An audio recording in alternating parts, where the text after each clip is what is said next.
నమస్కారం. నేను Arogyaswamy Joseph. Secunderabad Tukaram gate police స్టేషన్లో పాస్టర్ రాజయ్య బాబు గారి పైన కంప్లైంట్ ఇవ్వడం జరిగింది. ఎందుకంటే ఆయన తరచూ హిందూ మతాలను, హిందూ దేవదేవతలను ఇంకా హిందూ గ్రంథాలను తప్పుదారు పట్టిస్తూ ఎప్పుడు హిందూ మతం పైన విషం చిమ్మే అతన్ని కొత్తగా అతను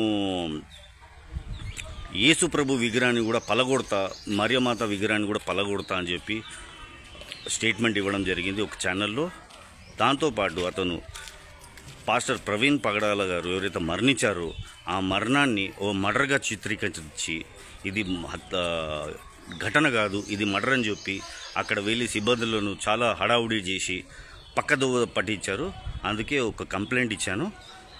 థ్యాంక్ యూ. మేము కోరుకునేది ఏంటంటే చట్టం తన పని ఖచ్చితంగా చేస్తుంది. ఇలాంటి నిందితులను శిక్షించే బాధ్యత చట్టాన్ని, అందుకోసం చట్టాన్ని ఆచరించాను. Thank you. జై హింద్.